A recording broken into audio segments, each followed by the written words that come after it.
1/2 kilo அளவுக்கு நம்ம prawns எல்லாத்தையும் வாஷ் பண்ணி க்ளீன் பண்ணி எடுத்து வச்சுருக்கோம். இப்போ ஸ்டவ் ஆன் பண்ணி பேன் வச்சு அதில் நம்ம ஒரு 3 டேபிள் ஸ்பூன் அளவுக்கு ஆயில் சேர்த்துட்டு இப்போ நம்ம வாஷ் பண்ணி வச்சுருக்கக்கூடிய அந்த ப்ரான்ஸ் எல்லாத்தையுமே வந்து இந்த எண்ணெயிலேயே போட்டு வதக்கணும். வதக்கும் பொழுது உங்களுக்கு ஆட்டோமேட்டிக்காகவே தண்ணி வரும். கூடவே கொஞ்சோண்டு மஞ்சள் சேர்த்துக்கோங்க. சேர்த்துட்டிங்க அப்படின்னா உங்களுக்கு அந்த ரா ஸ்மெல் எல்லாமே போயிடும். இப்போ வந்து பார்த்திங்கன்னா உங்களுக்கு எல்லாத்தையும் வதக்கிட்டோம் ஒரு 5 மினிட்ஸ்க்கு.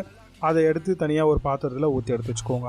திரும்ப அதே பேன் வச்சு அதில் தேவையான அளவுக்கு ஆயில் சேர்த்துட்டு 2 வெங்காயம் சாப் பண்ணி சேர்த்துருக்கோம், 2 பச்சை மிளகா கீரி போட்டிருக்கோம், கொஞ்சோண்டு கருவேப்பிலையும் சேர்த்துக்கலாம்.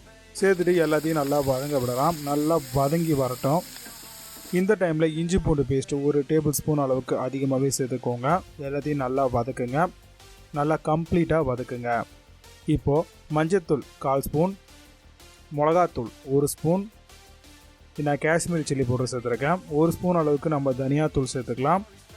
ஜீரகத்தூள் 1 ஸ்பூன் அளவுக்கு சேர்த்துக்கலாம். தேவையான அளவுக்கு உப்பு சேர்த்துக்கலாம். இது எல்லாத்தையும் ஃபர்ஸ்ட் நல்லா அந்த வெங்காயத்தோடு நல்லா மிக்ஸ் பண்ணி விடுங்க. எல்லாம் நல்லா மிக்ஸ் ஆனதுக்கப்புறம் 1 ஸ்பூன் அளவுக்கு நம்ம மிளகுத்தூள் சேர்த்து அதையும் வந்து நல்லா வதங்க விடலாம், மிக்ஸ் பண்ணலாம். இப்போது நம்ம ஒரு 4 தக்காளி பழத்தை நல்லா வந்து பேஸ்ட்டாக அரைச்சி எடுத்துருக்கோம். அதையும் வந்து இது கூடவே சேர்த்துட்டு நல்லா வந்து மிக்ஸ் பண்ணி விடுங்க.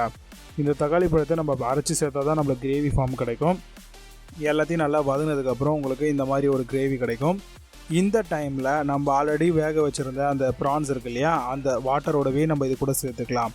சேர்த்துட்டு நல்லா வந்து பார்த்திங்கன்னா மிக்ஸ் பண்ணி விடலாம்.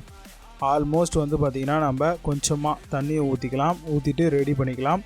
இப்போ எல்லாமே வந்து உங்களுக்கு பக்கவாக ரெடி ஆகிட்டே வருது.